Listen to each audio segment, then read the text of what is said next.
living the adventure. Axis of Awesome.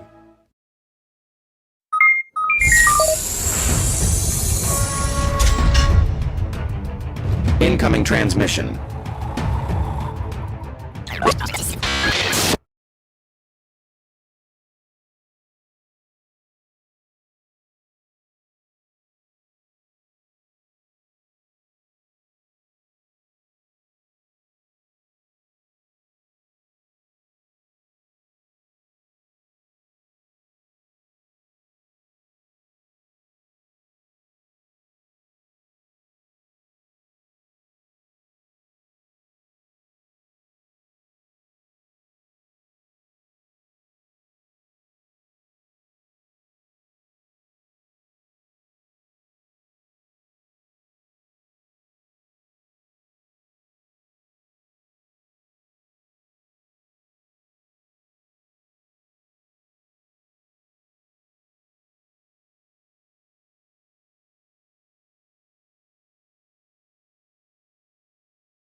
What is up, adventurers? Welcome to another whatever's in the shop here. I had some sound issues there. I'm not sure what's going on. Must have been my iMovie. Hopefully all you guys out there can hear me tonight.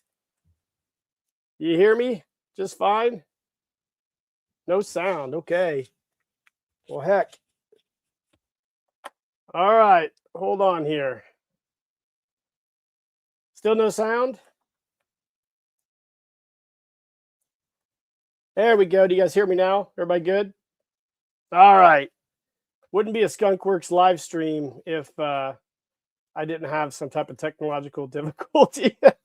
Welcome to the first live stream of the year. It's 2026. I hope you guys are all doing great out there. I decided to go ahead and do a live stream for that Hunters of the Unknown series that we've been talking about for some time. I hope you guys are ready for it. It's going to be really, really fun. We have been planning this since Golden Skull ended last year. And I think it's going to be super awesome. And I have a special treat for you guys tonight. But before we get to it, I want to make a couple announcements, a few housekeeping issues. So the next live stream will be at the end of January, next Thursday, I think the 29th.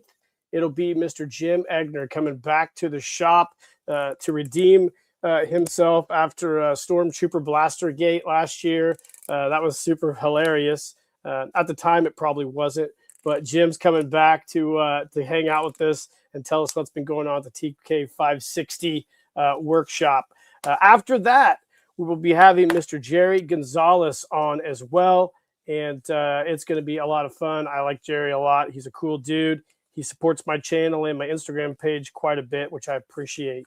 So last but not least, we are going to be doing a new photo story that drops the first part of February, Friday the 6th, I believe, Mystery of the Ice Ape. This will be the first one of the year, and I think it's going to be really, really fun. I about froze my butt off making this, and I'm super excited to share it with you guys. I think it's one of my best ones I've done in a long time. So that being said, guys, let's move on with tonight's special. So like I said, we're going to be talking about the Hunters of the Unknown Axis of Awesome 2026 Anthology Challenge. And to help me tonight is my good bro from out west, Mr. Adam Steedham of G.I. Joe The Lost Chronicles. What's up, brother? What's up, guys? How you doing? How's it going, man? Oh, good. It's been a minute. It has been a minute. How you been? I've been good. Been good. Yeah. Busy. Hopefully going to have a lot more time to do photo stories this year. Right on. Yeah, you said, I don't know if everybody out there knows, but you were working on an Airbnb on your property last year, which kind of took up the most of your time. Yeah. And this year you were free up to give us some of that sweet photo story goodness. Yep. Can't wait. I can't wait. At the end of tonight's live stream, Adam and I also have an announcement to make. We got something we've been working on. I know he's excited to share it with us. and it's going to be super dope and super fun. So before we get started, dude, let's go through the chat, see who all we got here tonight. Jason Risley is here. Thanks for showing up, dude. So, Jason. Can't wait for it. Moondoggy is here tonight. Edmundo's great. One of the greatest Moondoggy of all time. Ernie's Attic is here tonight. Ernie's always awesome. Ernie. We got Andy and Indy, who did a hilarious parody of my Hunters of the Unknown with Hunters of Gnomes or something today. It was I would not expect anything less from Andy at all. Let's see. Mr. Roberto Acevedo is here, always Roberto. here. Max Sog Adventures is here as well. Robert, how you doing, all brother? Right, Max Sog, what's going on, my man? Stacy, one of the new Man Cave guys now. I can't wait to be there. I think I've talked to Dan DiBiase, and I'm going to try to make it on there and talk about this live stream on there as well. And I think that Ed Action Figs is here with the new Toy Elite Network. I know they've got something big going on Sundays now, I believe. Ed, correct me if I'm wrong. So definitely give those guys a check out. It's always entertaining. Everything that those guys do is always fun. And I like to get in the chat. It's always a good time. So there is our group of dudes here tonight, man. And I think it's going to be super fun. So let's get started. So I know like last year, Adam, you didn't do a lot of photo stories, but you did participate in Curse of the Golden Skull, and you had one of the best ones I saw on there. It was awesome. Your whole storyline was great. So I decided this year, there he is, man. You know what's funny? I worked on this guy, but he didn't get a lot of camera time. So, but he didn't, but he turned got out enough. really, really awesome. I mean, this is probably one of the best customs I've done in a long time. Oh yeah, I loved it. I thought the whole storyline was great. I thought the whole Curse of the Golden Skull, the whole group of stories was really great and fun. Oh yeah, Mudhorn Station's here tonight. What's up, man?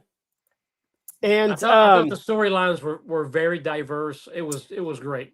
I thought the storylines were super diverse, but it was really interesting how a lot of us kind of came to the same premise. You know, it's like it was, and it's weird because none of us talked. No, like we all did our own thing, and it became like this hive mind, where everybody had a real similar storyline, which I thought was super cool. And I remember walking through and watching all of them. I'm like, this is just crazy how like different everything is, but also how like alike everything is. Like we all thought around the same premises, and I thought that was really, really cool. I know what you did, and then when Robert dropped his, which was Robert's phenomenal, I'm thinking, oh my God, it's like I had not talked to Robert at all about his story or mine. It's like, my God, it's like the similarities were like, man, we're like on the same wavelength when it came to this story. And I told him, I messaged him, I said, Robert, I said, man, my story is so similar to yours. But I said, yours was fantastic, but it was weird that we were like all on that, high plane wavelength. I mean, it was really cool. It was really cool to watch. It was almost like we all went on the same DMT trip. Oh yeah, absolutely. And saw the same thing. And we all ate the same mushrooms. Absolutely. Yeah. It was super fun. And I'm really appreciative of everybody who participated in it. So during the development of that last year, I was gonna see how this went, but I knew it was gonna go pretty well. So I always started planning the second one, and the that kind of came to fruition. I've talked about this on the live stream.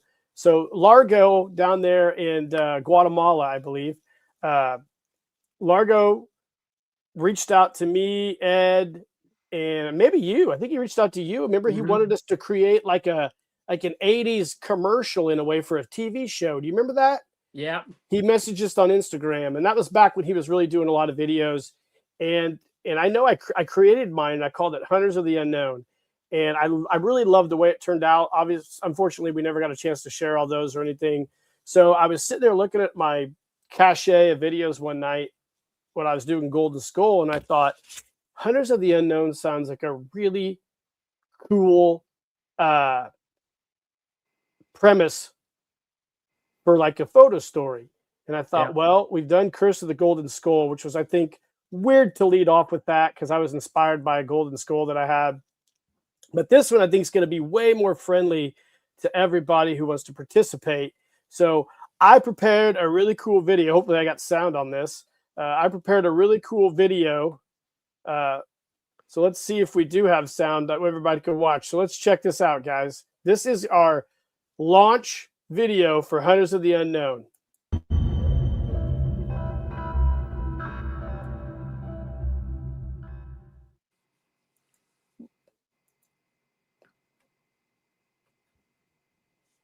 I encountered a family of Bigfoot in Sierra Nevada mountains of California, 1971. It was a bluebird January morning here in the foothills of northeast Provo when a group of guys saw a figure on the mountain that looked like something they've never seen before. So they don't like to be seen, and there's been reports of these things doing some pretty bad things to people. I knew when they found that boy's body up there in them woods, torn to shreds. His dang mama didn't even recognize him. But there was something out there unnatural looking at us and watching. Somebody knows what it is, but they ain't telling us.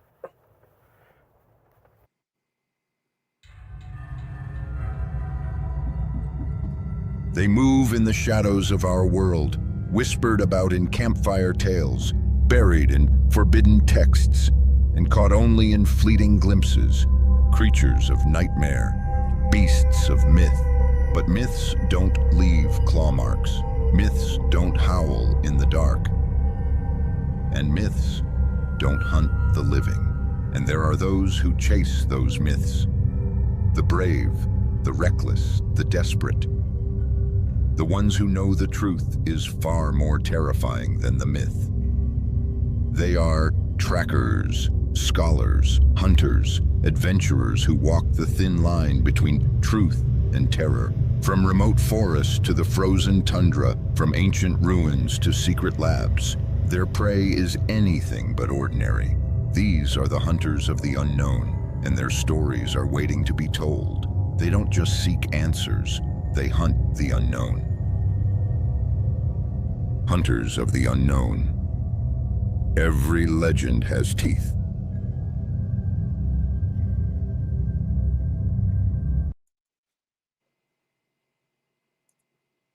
There you go. That's my promo video. Hope you guys enjoyed it. Awesome. Yeah, super cool, man. So yeah, I think it's going to be really fun. I think this is going to be something that's going to be, I think, something everybody's going to be interested in and want to do, because who doesn't want, cryptids and monsters and whatnot. So I prepared a slideshow tonight, little presentation, Adam, that you can go over with me here, and everybody can follow along to kind of give you guys the terms of I guess the contest that we're gonna go with here. Let's back all these up real quick so you guys can check it out. So here it is, guys. This is the 2026 Axis of Awesome Anthology Challenge, the Hunters of the Unknown. The premise is real similar to that of the Golden Skull. You create your own original photo story or stop motion movie centered around cryptids, monsters, aliens, or mythical creatures, or, like Adam, anything kind of on the fringe of science in a way, Does that make kind of sense? Oh, yeah. And just like Golden Skull, like I said, we want you to create an original story, your own original story using your own stuff. So participants, we'd like you to use action figures. The scales can be 1/6, 1/12, 1/18, and it can involve any genre of G.I. Joe or other iconic adventure characters. Like you want to use a Big Jim, Adventure People, a knockoff, or even create your own characters, right? You can create your own custom guys and create your own lore and your own myth. And I think it's going to be awesome. I know a lot of us, even me, like in my intro video, I used AI on some of those slides, which I think works really well. we definitely don't have a problem with you using AI, but we just don't want you to overuse it. So like, don't do your entire entry in a cheesy AI photos or videos. We would really like you to get out and create your own original stories, because I know all you guys have a lot of talent out there, and I think it would be a shame for you guys not to get out there and just take the pictures, manipulate them as best you can, and just use your own creativity, because I know a lot of you guys do a great job. So we want AI to be like an accessory, not the primary focal tool of your photo source. Just be respectful of the art form, and that's all we're asking. So just like last year, Adam has his own YouTube page. I have my own YouTube page. A lot of us do. Edit Action Figures does. Max Sog does as well. I know Roberto Acevedo's created his own YouTube page. You can post your content to your YouTube page or the Axis of Awesome Facebook page. If you don't want to do any of that, you can send them to me just like last year, and I will post them on the live stream here, which worked out really well last year. So you can email or send those to me through Facebook Messenger or whatever. It doesn't really matter. We'll figure it out as we get down the road. But if you do have a YouTube channel, we definitely want you to post something to your YouTube channel. Not only because we want you to post it to that, but we can also share your stuff and get your channel out there and get recognition for it. Absolutely. Just like last year, you have from today till September 30th. So all you guys last year who took all year to do yours and then didn't end up doing it, you get what did Tosh .0 call it? You get a web redemption.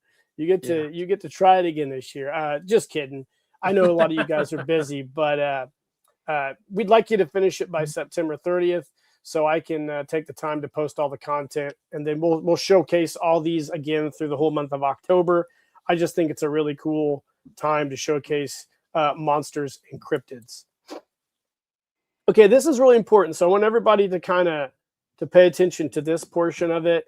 When posting photos or videos, please use the Hunters of the Unknown hashtag, Skunkworks Studios hashtag, and Axis of Awesome hashtags. The reason I want you to use those is when you use those in your description or whatever, and somebody clicks on those, it curates all those into one spot. So if you go and you click on Curse of the Golden Skull on, say, Instagram, you're going to find pictures associated with that. Same thing with Facebook, and same thing with YouTube. So we want you to really work hard this year. I know some guys kind of forgot those last year, but obviously we're going to have people forget it this year too. But kind of try to be mindful, because it not only helps us, it helps you get your channel and your content seen. So kind of be mindful of that. There's going to be 2 winners this year. I know last year we had 3, but I'm just going to do 2. We'll do one for the photo story entry and then one for a photo entry. We'll do a drawing like we did last year, and you'll get something from my custom shop. I haven't quite decided yet what I'm going to do, but it'll be cool like last year. So it'll be definitely worth your time. So guys, recapping what we just went over: create original content, limit the AI, have it done by January 30th. We're going to take those and put them out on October all month long. Please use the hashtags Hunters of the Unknown, and we'll get 2 winners from a random drawing. And I think it's going to be really, really fun. What do you think, Adam? Oh, it's going to be awesome. I mean, cryptids and monsters were just made for the adventure team. I mean, to me, there's no better nemesis than cryptids for the adventure team. Absolutely. That's the whole premise of the adventure team. I mean, it is. It's kind of become, this pseudo cryptid genre now with those guys, and it's pretty interesting, because like there was like 1 cryptid, or maybe 2, right? If you want to count the pygmy gorilla, right, and the abominable snowman with the original sets. But for some reason, when we were kids and we were playing with our G.I. Joes in the backyards or the woods, we were fighting giant snakes. We were doing all sorts of wild stuff. And I don't know if that's you remember that show with Leonard Nimoy in the 70s? In Search Of. I almost feel like In Search Of, in a roundabout way, goes right with the adventure team. Do you know? Right. Oh, It's absolutely. it's just freaking dope. So I didn't want to do this one as the original like start of the anthology series. I really thought about doing cryptids to start it off with, but I thought, shit, if I do cryptids to start off with, that's going to be like the mountaintop. It's going to be hard to kind Right. of Right. it's going to be hard to follow those up. So I think this is a great second anthology storyline. And it's kind of like a rock band, Jeff. You don't want to put your very best album out first. You want to kind of yeah, gradually maybe get to your third or fourth album that you peak, because you'll never match it again. that is absolutely true. Pete from the Score Review has joined us tonight, so this is great to have Pete here. What's up, Pete? Yeah, I think that's true. I think it's going to be I think it's going to be super fun for everybody to participate and join on this. I hope we get twice as many people as we did last year. I know a lot of people already have cryptid themed photos and cryptid themed, creations they've made. And I know you've got a lot, and you're going to make one for this one. Yeah, I've already been working on it. Yeah, that's what you said. I'm And getting ready to work it's on unlike mine. anything you've ever seen. It's gonna be pretty dope. I can't wait. And I know Ed from Action Figures has put something together for his story as well. I'm sure Edmundo is going to be throwing some stuff together for the Moondoggy pictures, and I think it's going to be super fun. My goal after this one's over is to get with you guys, the original members of the AOA, all 5 of us, and kind of have everybody kind of pick one every year, come up with a theme, and then we'll put it all together. And then, because I know we've talked about trying to do a live stream, all of us together. And I think after this year, moving forward, all 5 of us can like set the theme and then come on and do a live stream together and talk about the theme, Well, I think it's time for that, Jeff. Yeah, To get all absolutely. the original guys back together. I think that'd be great. I think so too, and I think it'd be great to have everybody get involved and come up with ideas, and then push it out there, and then let everybody run with it. So after this year's anthology series, I think we'll get the AOA, the original members, the original gang together, and we'll start coming up with try to do this every year with themes. And I know there's a lot of creative people. I know Pat's got a lot of cool creative ideas. Tom does as well. Cody does. Pete does. And all those guys, Robert, all those guys are just. Yeah. I mean, the amount of talent that is in our group it's really overwhelming. I mean, it's pretty amazing to watch. The passion these guys have. We're not getting paid. It actually costs money to do what we do. Yeah. But to have the passion and the drive to do it, it's really fun to watch. I got to tell you, it would be hilarious for all of us to put what we spend on these. I thought about that is a doing great that. idea. We should tally that at the end of the year. Say, this is what I spent on all my photo stories. I think that would be. I think we should. I think that might be a good idea at the end, at the end of my credits or into your credits.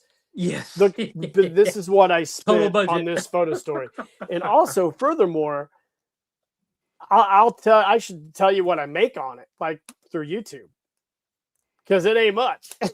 Yeah, I mean, it ain't much. It ain't much at all. Like, I couldn't even buy a energy drink at the store with what I've made. When you look at what you put into these financially and what you get out of them, this is all like art, doing it for people, Well, it's just love and passion. I mean, it is, and I was, like I said, I was really happy that everybody participated in it last year. I think we had some fantastic entries, and I know when I kind of soft announced this a few live streams ago, but tonight's kind of officially throwing it out there for everybody. I think hopefully everybody gets the creative juices going and they start running with it. Well, kind of going back to what you said earlier was how cryptids, aliens were just custom made for adventure teams, and I think, and not tooting our own horns, but I think we have contributed. Like now, it's like GI Joe Adventure Team, monsters, cryptids, aliens, just kind of go together like chocolate and peanut butter. I mean, you can't kind of think of one without thinking of the other. Absolutely. Absolutely. How many cryptids do you think you've made for all your photo stories? Oh God, maybe 10. You still have them all? Oh yeah, I have every Yeah. one of them. I Yeah, think I have. I can't part with them. It's like, I, you know, I love them. It's like when I see them, I think I fall in love all over again. It's like, man, that was really good. I love it. I've got all mine but one. I think I got rid of one of my abominable snowmen. I sold Is one of that those the one guys. where the guy didn't pay you for it? Yeah. I had to hunt him down. I took like a year to hunt him down, and I finally got him to pay me. But yeah, That would make a great that would be a great photo story for Tom. Hunter of the Unknown. You Hunter of took the my Unknown. Bigfoot and you didn't pay me, so I had to hunt you down. I got to hunt you down to give me my $200, man. Yeah, I think this theme is going to be so broad that it's going to hopefully. I hope it brings in like a ton of different ideas. Like I know there's going to be your standard Bigfoots, I know. abominable snowman. I'm hoping we do the whole broad band of Yep. cryptids. Like, I Yep. mean, just the whole gambit would be awesome. Yeah, like I said, you've got the go-tos like Bigfoot. Yep. But I'm hoping that people broaden their imagination and go with something totally different or unique, and that would it's going to up the ante on this anthology story. Yeah, I think so as well. I think I started writing mine. I have it pretty much written. I've got to make my creature. So that's something I'm getting ready to start working on here next month. I'm going to start making my creature, and I hope to have it done by April when the thaw gets here, so I can go out and try to film most of it. The thaw. Yeah, when the thaw gets here, because I'm gonna need warmer weather. So, and I was joking with Jeff earlier. It was like 80 degrees here today. Yeah, awesome. It's like 15 here right now, and it's gonna be even colder this weekend. But I have my air conditioning on. Oh shit! Yes, I got a fire going upstairs in our fireplace. But yeah, man, I'm really excited to see what everybody does. And all you guys out there watching, if you're on the fence, just do something. You don't have to do what we do. We're psychopaths. Yeah. Right. I think that gets lost on people sometimes. I think people see what we're doing. They get overwhelmed. I'm like, dude, I started out with, I think the Sabotage of Spy Island was my first one. I was in my alley just with a camera and some G.I. Joes. I didn't know what the hell I was doing. I just was out there just improvising. Like, you don't have to do this isn't a competition. Like, you could do something with. Well, I don't want you to do anything with like Play-Doh characters, but I'm saying like you could do something super low budget and your name's still going in the hat to draw. Like, this is not like we're not having like an Oscars or a Golden Globes award here for any of this shit. This is just this is like to get everybody participate in the hobby and like kind of contribute to it, Yeah, I mean, it's like when I first started doing them, my photo stories were short. It's like I didn't know what the hell I was doing. But then you then the more you do them, the more you learn. And now, I mean, like you said, now we're psychopaths. I mean, we do 15, 20, 25-minute photo stories, and it's like, but yeah, you can't let that intimidate you or overwhelm you. Yeah. I mean, throw out a 3-minute video. Absolutely. That'll be great. It'll be great. But you have to start. You have to go. You got to do it. Yeah, my challenge. Oh, it's 10 inches of snow there in upstate New York. Not shocking.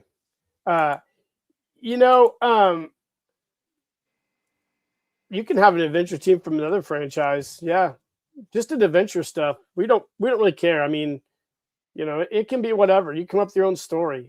We just want you to create a cool story. Like you guys know, I mean, I'm doing a Mike Power. Yeah, he's doing a Mike Power story. Like I said, adventure people, Big Jim. You can create your own adventure team. I don't care what you guys do. Just make something that you love. That's my thing. That's kind of like the whole reason for doing all this is like I see all these people who have these awesome collections they sit behind, and they're just sitting there.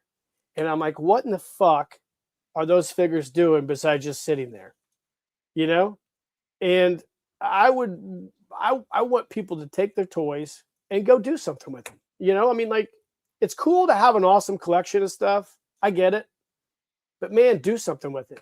Just go out and make some photos and do some stuff and just have fun.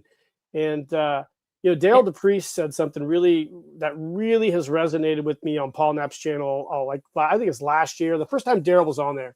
He said that the people who are driving the 1/6 scale Joes are the customizers and the creators. Like, it's us. Yep. We're the guys doing shit now. You know? And 1/6 scale, I mean, the G.I. Joe Adventure Team, they were made to do photo stories. Yeah. I mean, you have all the equipment, you have the clothing, you have the gear. They're posable, they're durable. These figures were made 40, 50, 60 years ago, and they still look as good today as they did then. Absolutely. You're not going to get any new toy to last 50 years. It's just not going to happen. Probably not nowadays. But I'm telling you, but like you said, Jeff, do what you love, and if you love it, other people are going to love it too. Absolutely. Like, this group of people, like our group, I'm talking about the Axis of Awesome group. We're all supportive and we're all super cool to each other.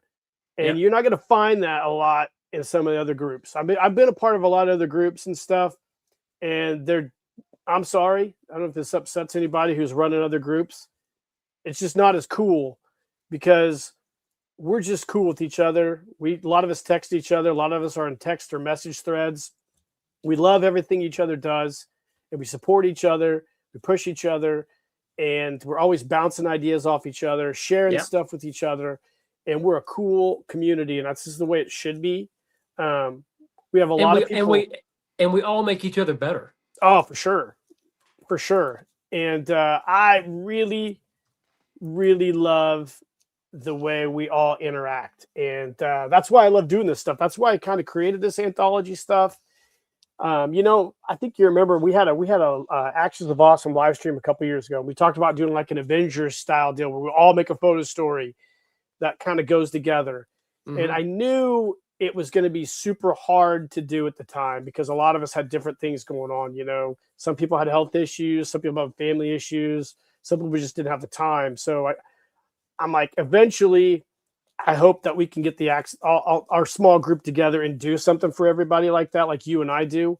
But until then, you know, I think it's great to do this, and then maybe next year transition into the Axis of Awesome core team, kind of putting something out there and doing it that way, and kind of moving on down the road and expanding this thing. You know, right?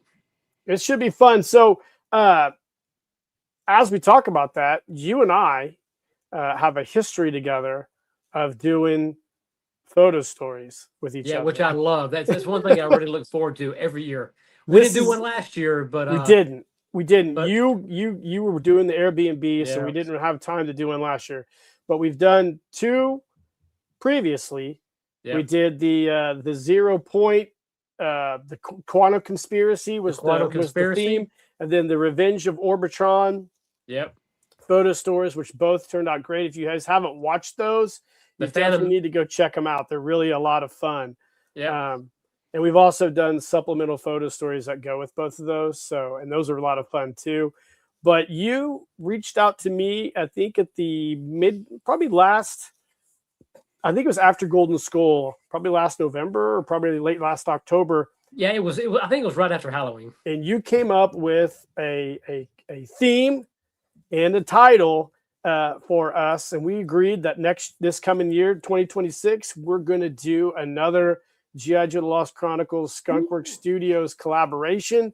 Yeah, I'll let you tell everybody if you want what the title is going to be. You don't have to say anything else. You can just tell them whatever you want to tell them.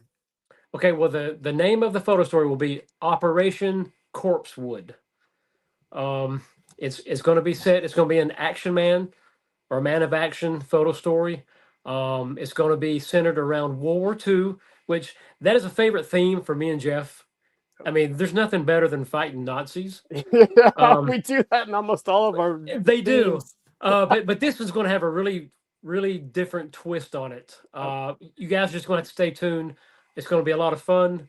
I'm looking forward to it. It's gonna blow your minds. Yep, Operation Course Whip. So it's going to be really fun. Like you said, you approached me and told me the whole storyline, kind of what you wanted to do, and I said that's cool. So this year, in years past, Adam's gone first and did his story, and then I followed it up. This year, we're switching it up. This is Adam's theme and stuff, so I'm going to do my story first, and Adam's going to do the ending and put a big wrap on it with a bow. What did we think? We were going to try to do this around the holidays, like November, December. Yeah, because we'll finish up the Hunters of the Unknown around end of September. So Yep. I'm thinking, yeah, probably more around Christmas time. I'm thinking. Yep, that would be a great Christmas two-parter, I think. Yeah, that would be super fun. So yeah, it's going to be gret. I'm excited. End the year with a bang. Absolutely. Hopefully that's the only bang we end it with. But I think it's gonna be super fun. We got here. It's almost come. Yeah, there's some good chats going on here in the side chat here. Hey, look, it's Largo. We were just talking about you, Largo. What's up, Jim? Talking about you. But yeah, I think that's gonna be great. So this year we're gonna get Hunters of the Unknown. We're going to do your photo story, the Corpse Wood. And then do you have any other photo stories you're going to do this year? I've got a couple more Mike Power stories that I want to do. I've got some more of the Batman photo stories I want to do. Okay. I probably will drop a few more of the 8-inch Mego Star Trek. Oh, those are great. And then there's one more just G.I. Joe Adventure Team story. It won't be a very long one, but I think it'll be pretty dope. I'm hoping maybe drop that maybe the end of summer. The end of the summer, okay. It's not like Thirst, but it's just going to be not a very long photo story, but I think it'll be super cool. Thirst was really good. Thirst was a lot of fun. That was like a very, very. I had a lot of anxiety watching that. I'm like, shit. Well, it's funny when I did that. When I usually, I am sometimes so unorganized. I'll come up with a story. I won't write the whole script. I'll have like maybe the beginning. Maybe I've got the ending that I want, and then I'm just winging it. It's like, and it takes me a while to get one together, but sometimes I have a very clear vision. And I was out doing a photo story, and it was out in the middle of the summer, hot. I'm dying, and I'm thinking, man, I'm hot and I'm really thirsty.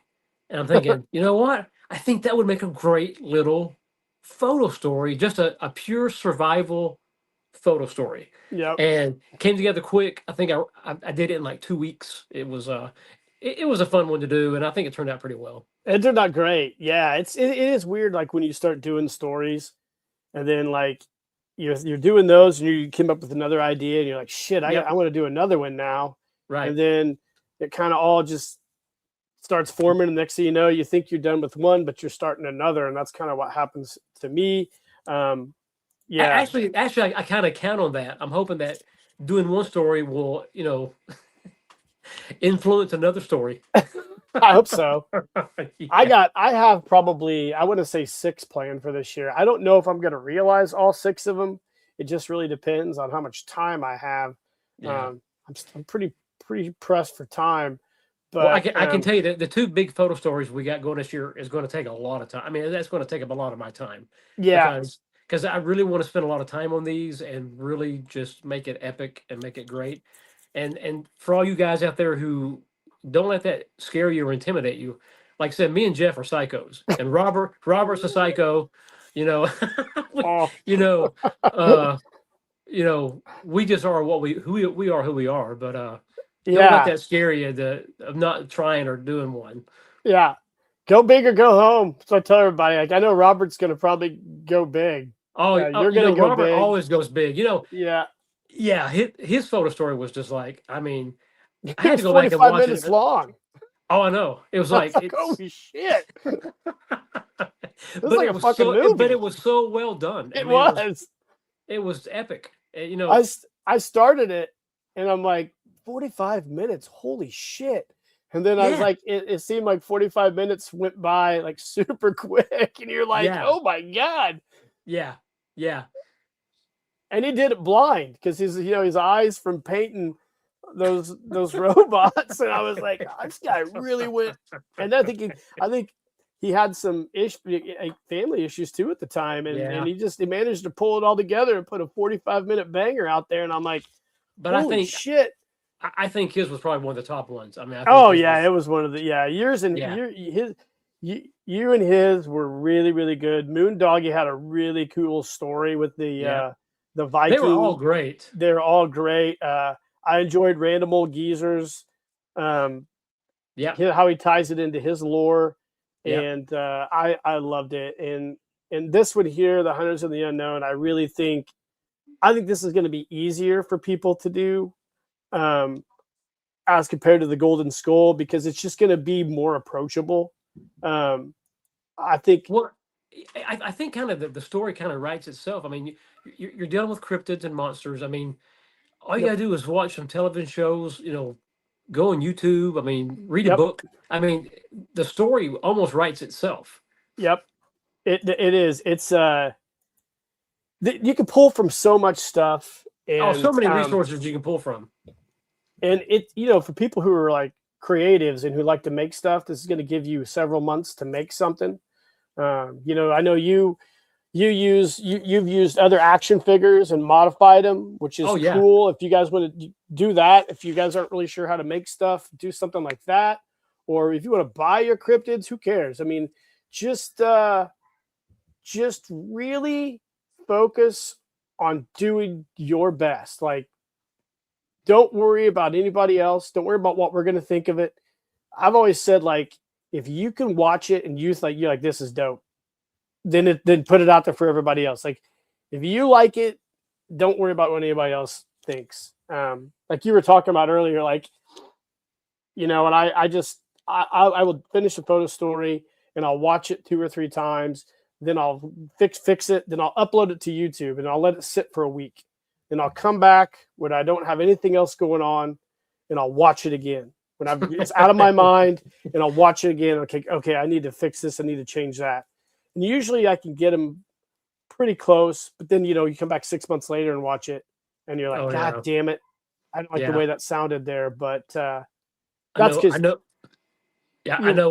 We've talked about that. I know me and Tom from Spider Monkey Films has talked about it. Me and Pat have talked about it. When we're doing a photo story, guys, by the time I get a photo story done in just the same way, I have watched that thing probably over 100 times because you're editing, you're changing. It's like by the time you get done with it, you're sick of it, and you can't stand to even look at it anymore. And for me, I'm a perfectionist. All I see are the mistakes that I made, and I upload it. So okay, you know what? It's in the pipe. It's got to go out. I got to post it. Let the dice fall where they fall, and people like it because they're seeing it for the first time, so they're loving it. And then, it's just tough. I'll watch it. Like Jeff said, I'll watch it one time. I'll come back a few weeks later, revisit it, and I'm terrible because I just see mistakes. It's like, man, I should have done that, or I should have added that. Or that would have been a better scene if I had done that. Yep. But that's just part of the learning process, guys. I mean, it is. And it's never going to change. I mean, you could come up with the most perfect work of art. Yep. And you're going to find flaws with it. I mean, I do. Now, it's funny. I watch all your guys' stuff and I see no mistakes. It's like it's weird like that, isn't it? From beginning to end, everybody's is perfect. And then I think my stuff is crap. Yeah, it sucks when you're on your own. You know what they say? Comparison is the thief of joy. And yes. like I said, I look at everybody's. I'm like, damn, that was a really, really great story. Like when I watch like Random Old Geezers stuff, like his storyline, I'm like, Jesus, I feel like I'm watching like a BBC Doctor Who storyline. I'm like, he's like. The writing is just top notch. Yeah, it was. He's like a college professor, and I'm in kindergarten. I wonder what he does for a living. I've never asked him. It would be hilarious. Like he writes like scripts for somebody. You're like, I see it now. That or he changes tires at Yeah, he does such a phenomenal job. Him and his daughter Oh do, yeah. and it's just like the dialogue in the writing is just so freaking nuts. Yeah. And I see that, and I'm like, son of a bitch. My dialogue is just about as trashy as you can get, but he's like perfect. Oh, I know. I know. It's like I said, he's like a college professor, and I'm just the local retard. Yeah, exactly. That's like, that's what I'm saying. Like, damn, here comes. Yeah, he does a great one. So I can't wait to see what he does with his story, and obviously the rest of these guys that I know are going to participate. Largo, since Largo, you're on here. I know you live in a jungle, a legit jungle, Largo. You could get out there and do a tiny little photo story, I think, buddy. So you should do this. You're kind of part of the inspiration for this, man. So I think and that's a great point, Jeff. I mean, we're all across the states. I mean, you live in Illinois. I mean, you've got a lot of woods. I live in the desert, which I love desert settings. Largo, he's in the jungle. Yep. Just work with what your environment is and come up with a cool cryptid that would live in that environment. Paul lives in the beach. We need to see him out there in a Speedo. Smuggling his grapes. Robert lives out in Vegas. I mean, we live everywhere. Got a lot of guys in New York. Yeah, we got guys in California. Matt's Creatives out in California. Roberto's out in California. Yep. I think all the different topographies and the whole group, and I think it's going to be super, super fun, man. Like I said, like Largo's on here, like. Largo didn't get on here till late, but Largo, if you're watching, me and Adam were talking about how like you sent us a message several years ago about doing like some kind of 80s commercial and doing like it would be a commercial for a TV show. And I made it, and I think I sent it to you, but we never really got around to doing it. And that kind of inspired me to take that video I sent you to create this Hunters of the Unknown. So you kind of basically inspired me to do this, Largo, this second theme round. So I think you need to get out there in the jungle and make something for us. I know you got all the toys to do it. So I expect to see something from the jungle or something from your bar. Yeah. Hey, not getting off topic. Yep. I've got to show you guys something. Oh, absolutely. I was going to tell you, what else do you want to show us tonight? Well, now this has nothing to do with Adventure Team or action figures or anything. It's something that my brother got me for Christmas. Let's see it. And I was absolutely blown away. So let me start off with this. Okay. So I'm going to start off with this. If you can see this. Yeah. The camera's backwards, maybe. Yeah. So you know what that is, right? Is that the rifle from Planet of the Apes? Don't show that on camera; you'll get us kicked off. Will it really? Yeah. Yeah. You'll get us. You'll get us. No, you'll get us. That's what happened with me and Jim Egner. Oh man! I know. Even if I say it's not real. Yep, they'll still kick us off. Okay. Well, anyways, we know what it is. It is a real, life-size working replica of Charlton Heston's 1968 Planet of the Apes ape rifle. Wow. It shoots 22 long rifle. Dude, it is really so dope. Yeah. Holy shit. Where'd he get that at? It's a company called Ape Mania. They're out of California. They purchased all the licensing rights to Planet of the Apes. They make the actual weapons. They make the costumes. They do everything. These are real. Now, the original rifles were made from M1 carbines. Oh, cool. Wow. So it's chambered in 22? Chambered in 22. They come with two 20-round magazines. Dude, they're super dope. I'm gonna go out in the desert and do a review of it and do some shooting and post it. Yeah, put a video out of it. Do a video of it. On the live stream. Yeah, and I tell you what, this rifle, I mean, it is an identical. A lot of people don't know, but the rifle that Charlton Heston used, after he fired it a few times, the stock, right where the rounds exit the chamber, the the stock cracked.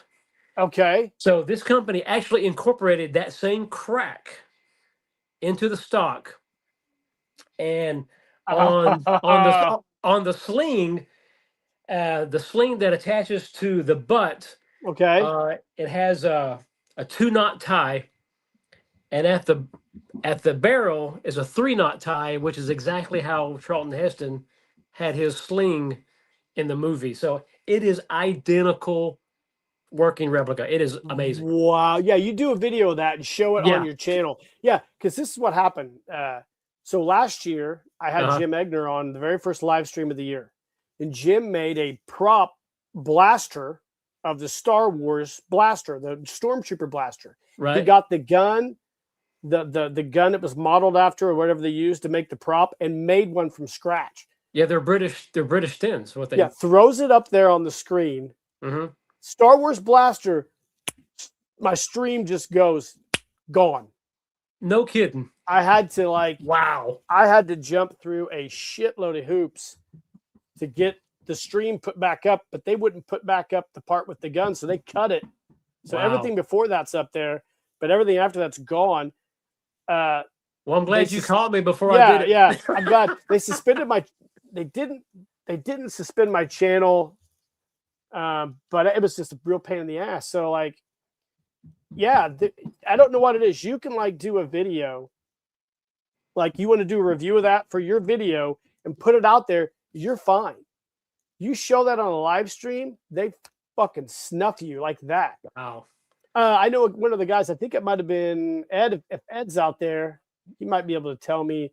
I think Lawrence from A Punk with Toys might have put the gun from V on his channel and got popped.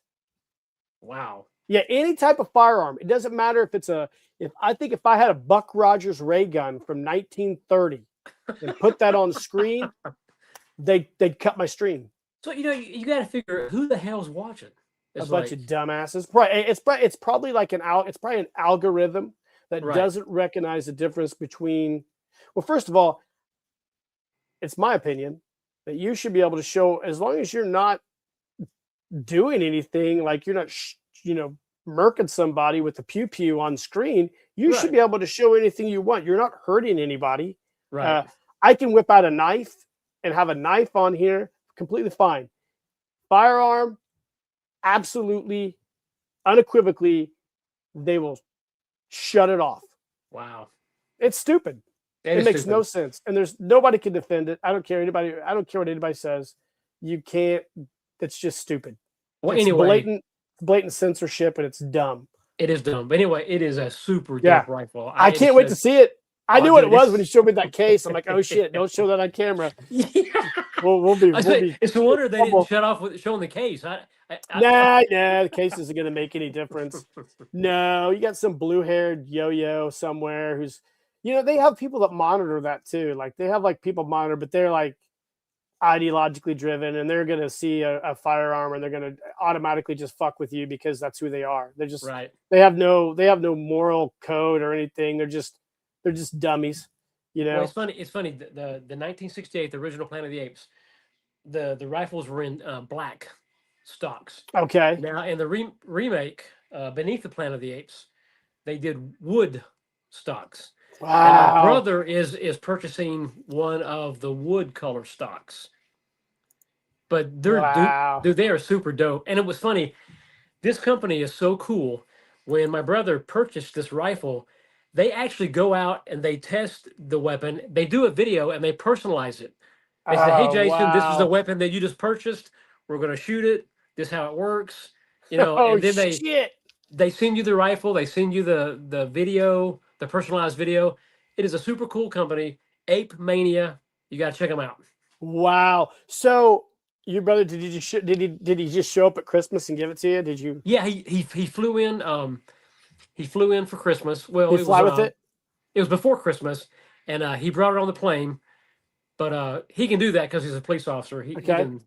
But yeah, I had no idea what it was. Did you shit? Oh yeah, I mean, he told me he had purchased this way back in the early spring, and he told me, he goes, "Man, I bought you something so dope. He goes, I am so anxious to tell you what it is, but I can't tell you what it is Oh until my Christmas. God. But and he goes, and when he gave it to me, I mean, I was just flabbergasted. It's like, this is probably one of the coolest things anybody has ever given me. And he goes, and he asked me, he goes, whatever you do, please don't Google how much this cost. So Oh, of yeah, course, the no. first thing I did was Google how much it cost. He gave like almost $2,000 for this rifle. See, I'm not shocked by that. I mean, Yeah. that's like custom. Yeah. So, I mean, yeah, my dad, who's my 84-year-old dad, for some reason, decided to have a custom uh, muzzle loader made, a Hawken, similar to you know the Quigley Down Under with Tom Yes. Selleck. So Yeah. he had well, he had the rifle that Quigley had in that movie. It was made by a certain company, and he wanted to get I guess Hawken, who made that rifle originally, made a muzzle loader of some kind. And so he was getting this custom muzzle loader made, and it was going to be like $6,000. Wow. My mom eventually, he had to wait. He was going to have to wait like 4 years to have it made. And I was like, Dad, what are you going to do with it? And he's like, well, I was going to deer hunt with it. I'm like, bro, you're fucking 80 years old. You're not deer hunting anything. What are you talking about? So he officially decided to cancel it. He had to put like a $1,200 deposit down. Wow. And it took a year to get the deposit back. Wow. So yeah, I'm not surprised on custom firearm stuff. It's No, I mean, pricey. it was cool, but it's just, I can't wait to do a video. I can't wait to see it. I would rather you do the video and show us all, yeah. Instead of throwing it on there tonight, because I think that's going to be amazing when you do that, when you take it out to the desert and Oh just yeah, I'm pop gonna off do some it. shots. Oh, you do some awesome shots. I'm gonna do a total breakdown of it. It's just, it's How so heavy cool. is it? Is it pretty heavy? It's I'd say it's probably about 8 pounds. 8 pounds? Yeah. Yeah. Probably all the wood. Is the wood stock pretty heavy, or? Yeah. Yeah. Yeah. That's what gives it the weight. So does it take a clip? Yes, it's a 20-round clip. It goes. Well, In the the shape handle? of the shape of the Yep. ape rifle. You Yep. got the big hole for your finger. Absolutely. Yeah, the magazine goes up in there, and it completely is recessed in there. You can't see it once it goes in. Wow. But it's really dope. Oh, that's so cool, man. It is. That is That's awesome. the You know what case I'll and do? You know what I'll everything. do, Jeff? When we get through, I'll take some pictures and I'll text them to you. Absolutely. You know what you should do when you do that video? I know it's going to be hard to do. You should get the white spacesuit. Dude, I would love to have that, or an ape mask would be. That would be even better. Yeah, there you go. Ed wants to know if you make the guerrilla soldiers to shoot, please. Dude, getting back to that movie, like that movie scared me so much. It's like growing up, it was the music, and it's like when they first encountered the apes, and they got the piano playing that music, and then you got the apes with the big sticks, hashing through the wheat field, Yep. that scared the hell out of me. And it's like, it was an awesome movie. Yeah, it's kind of interesting when I think about those movies, like what's it called, the Overton window, when like something that's like taboo or whatever becomes the norm. You break Yeah. the Overton window, and then then you go to the next thing. I think the movies like that when you were a kid, like for me, it was several movies when I was a kid. But when you see that on the screen for the first time and you've never seen anything like that before, it has to like resonate with you. Like, Oh yeah. this is the craziest thing I've ever seen. Like people who saw Star Wars the first time, who are still like completely enamored with the original Star Wars. Same thing with like Planet of the Apes. It's like Mhm. it's etched in your mind because everything you saw prior to that was not as good as that. So then it's like special effects today. We've seen everything in special effects, so it's hard. But I know, and it was that movie was so impactful and so inspiring. It's just, it's just one of those movies that you never forget. And I remember watching it, and to me, it was the perfect movie. It had the perfect ending.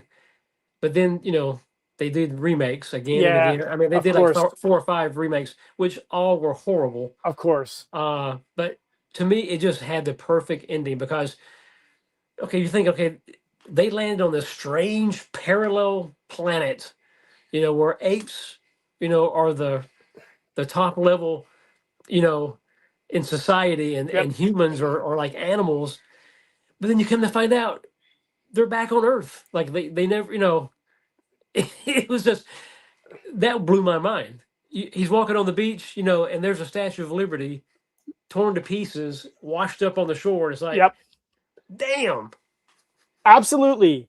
Yeah, I just think like there's genre bending movies, like there's genre bending albums, like things that just like stand the test of time that are just so etched in your mind. I remember my dad telling me when him and his brother were little, they went to the movies theater and saw The Thing with James Arness. Mm-hmm. And he said that movie he couldn't sleep for like a week because he was so scared by that movie. And I watched that movie. I'm Yeah. like, this fucking movie's terrible. But I can imagine like a kid. I can imagine a kid in like 1951, 52, 53. Yeah. When you don't. It's hard to be like. Have you ever seen Apocalypto? Mm-hmm. With at the very end of the movie when he sees the Spanish ships coming. You've never seen that before, so you can't process what the fuck this is. Right. So that has to be like when you're a kid and you see these amazing special effects for the very first time. Right. You're like, holy shit. And it's almost like, I hate to use heroin as an example, but when people say they try heroin for the first time, it's the most amazing thing in the world. They're always chasing the dragon.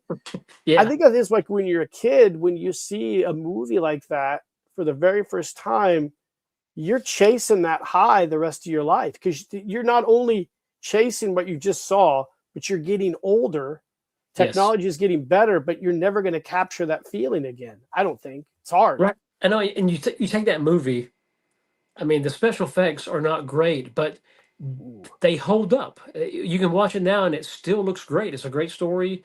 The costumes, everything, it works. And Absolutely. it's it was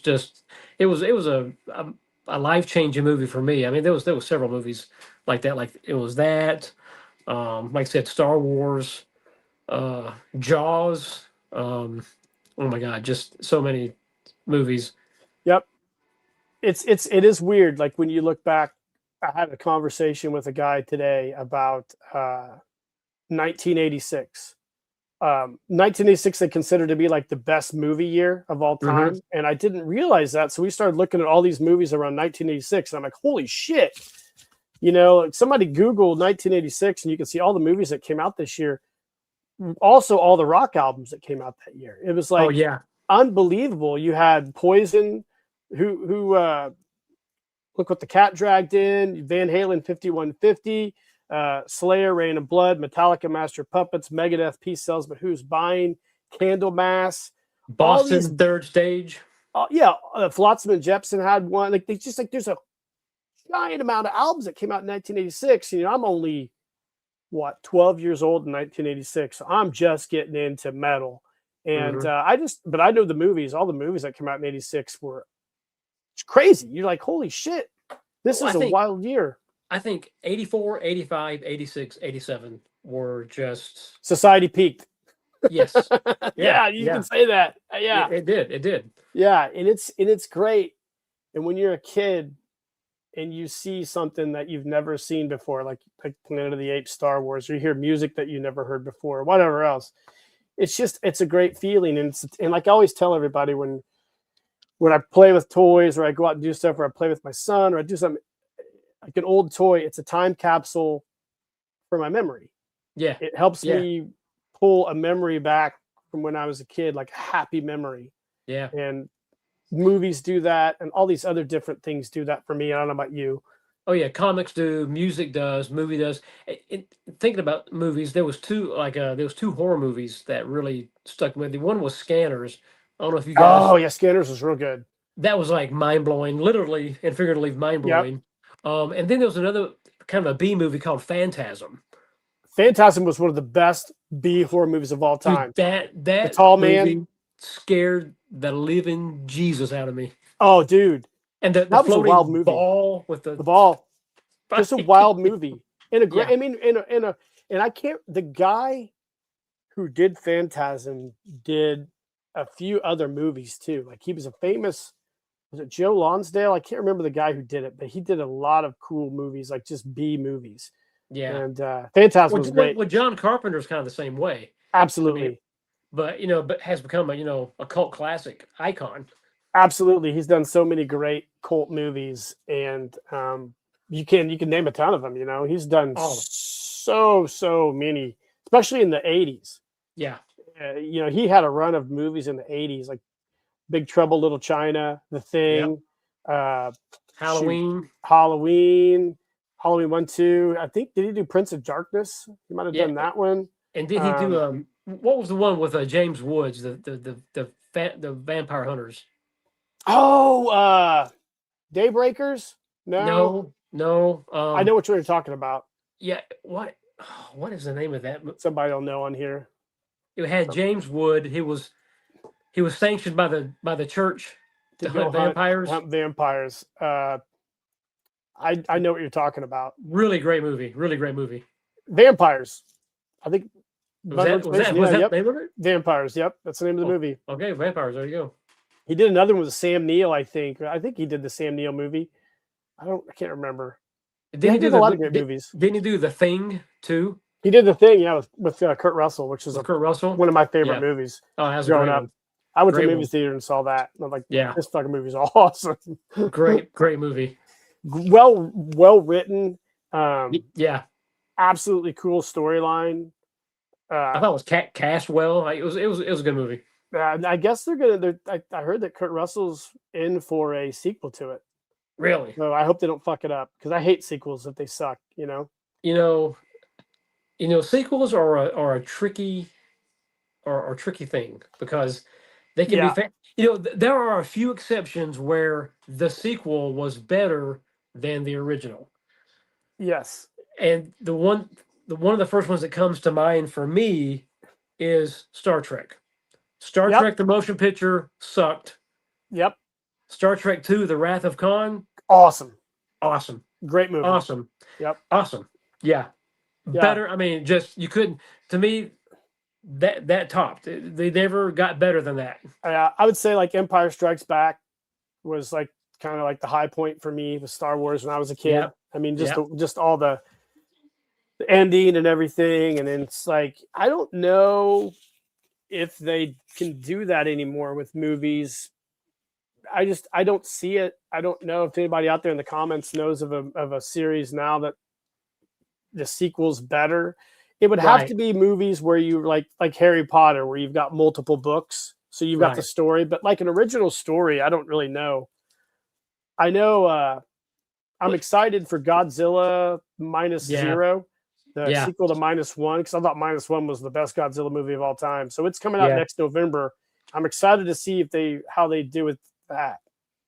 And to me, there's other movies, like a series, like the first one's great, second one not good, third one good. Like an example, Indiana Jones. Yep. First one, fantastic. Yep. To me, the second one, The Temple of Doom, sucked. I didn't like it. I didn't like it. The third one, The Last Crusade, pretty good. To me, the first one and third one go perfectly together. Yep. Take the second one out, throw it away. Yeah, and the second one was a prequel to Raiders of the Lost Ark. Yeah. The Temple of Doom took place before Raiders of the Lost Ark. Right. And then after that, they do Last Crusades, which is after Raiders of the Lost Ark. Right. Right? But I got to tell you, I think the secret ingredient, you're fighting Nazis. Yeah, you got to. That's your best a winning villain. combination, dude. I mean, yeah. And I think another one too is Back to the Future. First one, great. Yep. Second one sucked. The third one was good. Yeah. Back to the Future is a good example too. I really loved the first one. Yeah, the second one was just dopey and stupid, but the third one was great when they went back to the old West. I always feel like you get when you're successful after the first one, you get too many hands in the pile after that. It's like albums. Yes. Well, because it was successful. People want a piece of the pie. Yeah. And like you said, there's too many chefs in the kitchen, and there's too many writers, and it's like it's hard. It's also hard, like some of these TV series now, that are like, you'll get season 1 through 4, which is like fucking amazing, and then they don't know how to stick the landing because they're like, well, we can't let this go on forever to where it gets stale. So we got to figure out a way to end it. But then they miss the landing, like Game of Thrones. Yeah. Missed the fucking landing hard. I feel I think somebody who got it right was Breaking Bad. They ended it. Oh yeah, yeah, Breaking They Bad. Ended it perfect. Yeah, I think so, and I think that's all. I think the advantage that Breaking Bad probably had over some of these other, the fantasy stuff, is Breaking Bad's basically real. Yes, that's what goes on a lot of places in America every single day, you know. And right. I think it was like, you can't. I mean, you can put bullshit in that series, but it's not going to work. Right. You know what I'm saying? Like, right. it's not. People are going to be like, that's fucking dumb. You know, that was a great ending, and that was wild. And and it went 5 seasons, which is enough. I mean, now another example who they did not stick the landing, which I was a huge fan for the first 2 or 3 seasons, was The Walking Dead. Loved it, but then it's like they're dragging this on.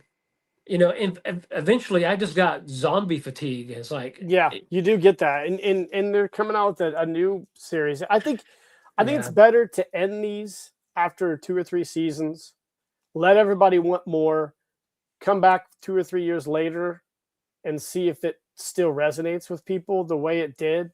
Right. I don't know. I don't watch a lot of TV series anymore. I listen to podcasts and read, because it's just so much better. Yeah. You know, it's funny. Me and my wife have this conversation all the time. It's like growing up, you know, those, you know, all your TV shows, all your, you know, your series, you know, you'd get 25, 35 shows in a season. Right. And now these shows, you're lucky to get maybe 5 or 6 episodes in a season.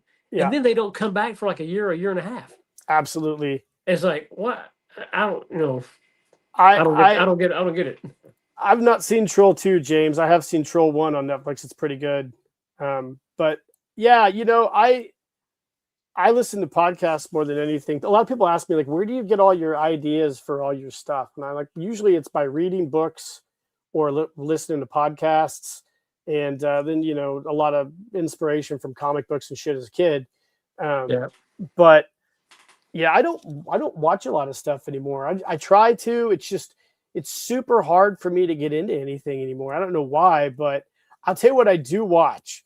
And I don't know if I've talked about it on here. My son got me into this comic. It was a manga in Japan called One Piece, but it's like a cartoon that's been going on. It's like oh my god, like it was 1,200 episodes.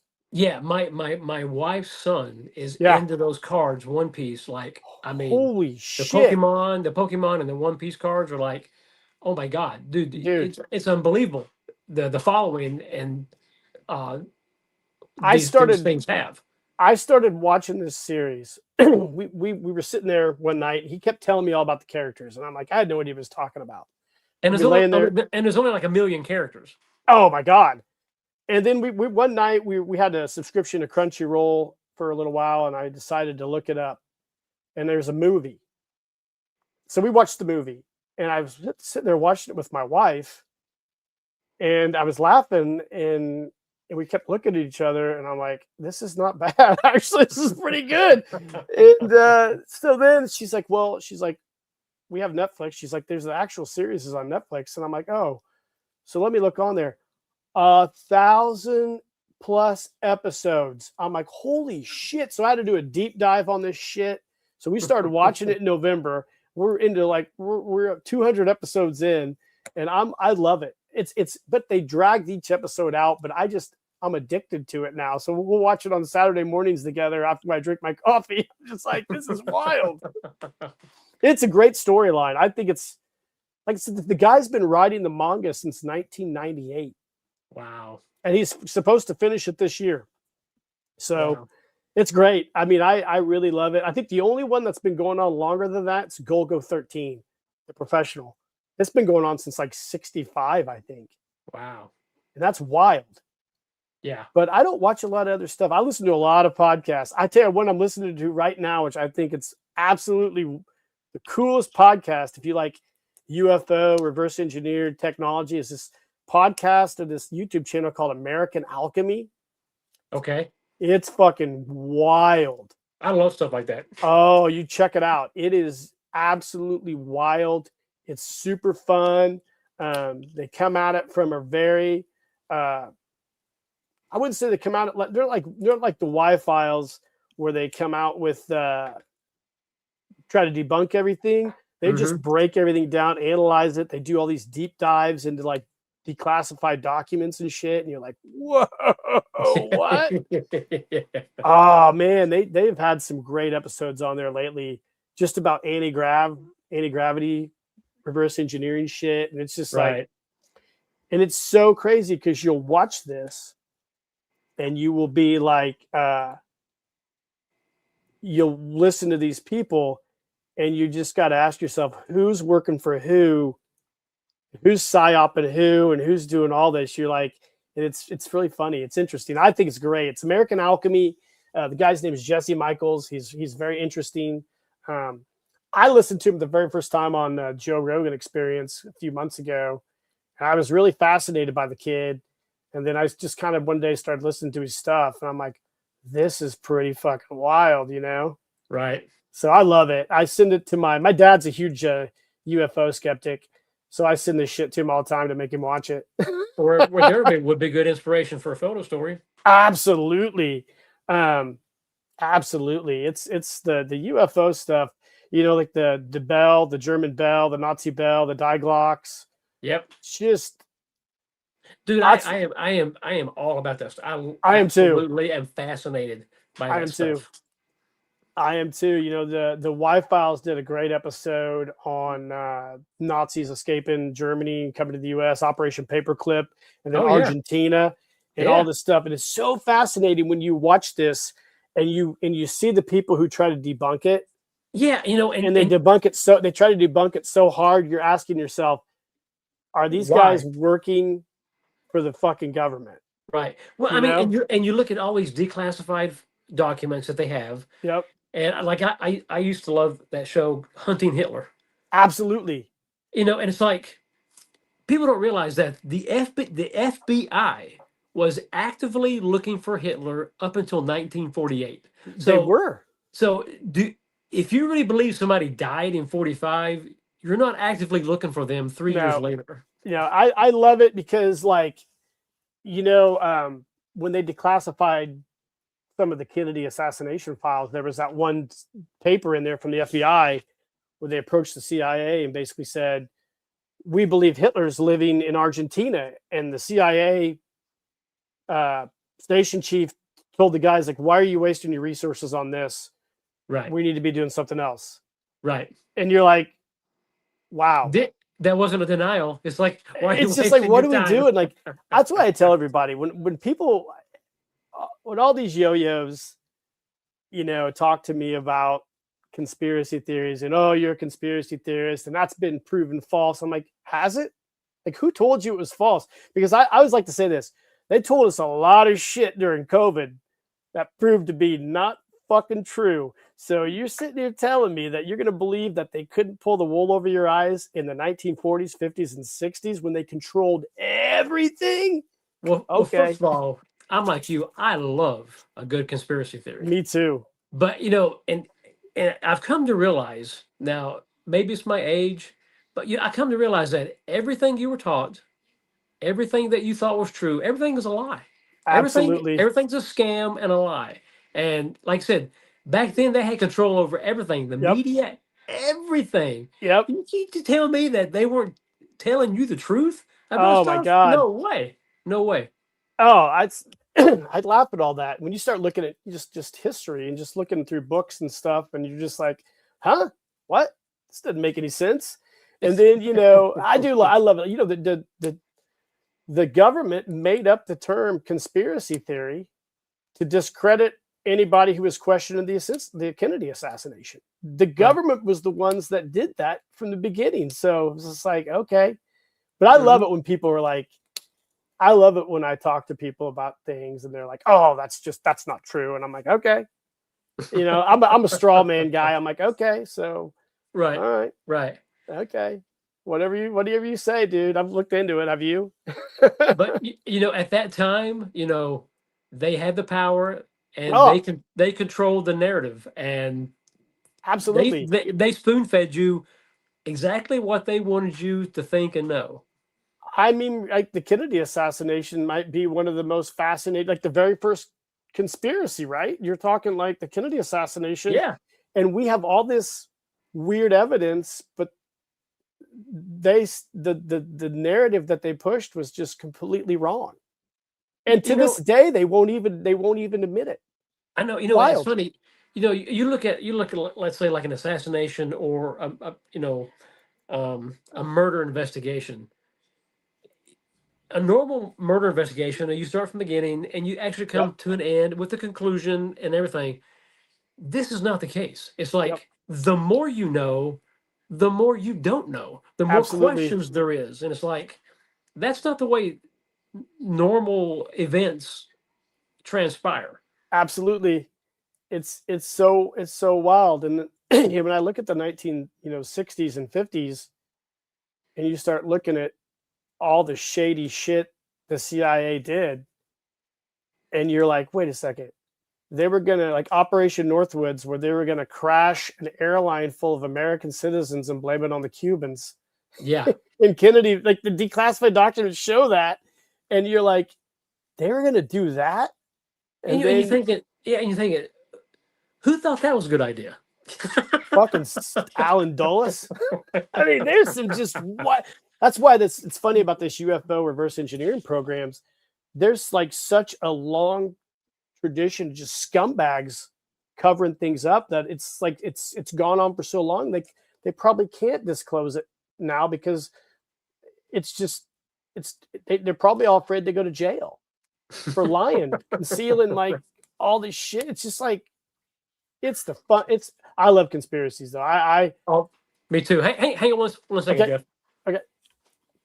How's everybody doing in the chat? This has been fun. We're getting ready to wrap this thing up. I appreciate everybody jumping in here and joining us. Got Dan DiBiase. All right. Ooh, he's got a rifle, Mauser. So, anyways, yeah, man, we might as well wrap this baby up. I appreciate you coming on tonight, dude, and doing this. Dude, I appreciate you having me, Jeff. It's been a while. Yeah, we'll have to, you and I talked earlier.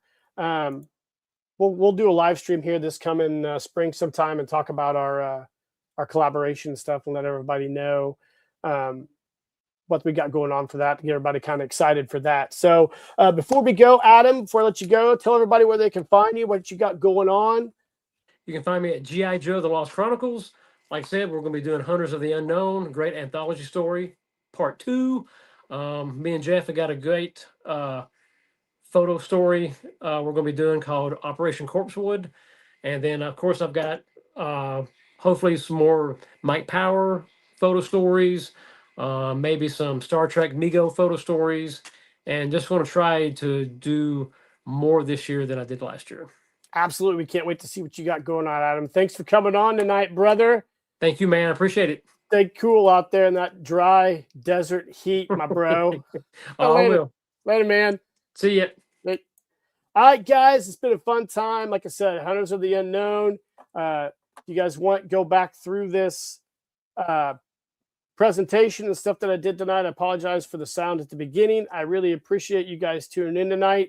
I can't wait to see what you guys come up with. And Jim Egner in a couple weeks, and Mystery of the Ice Safe after that. So I hope everybody's having a great start to the new year. Stay safe, keep your head on a swivel, and keep living the adventure, guys. Later on.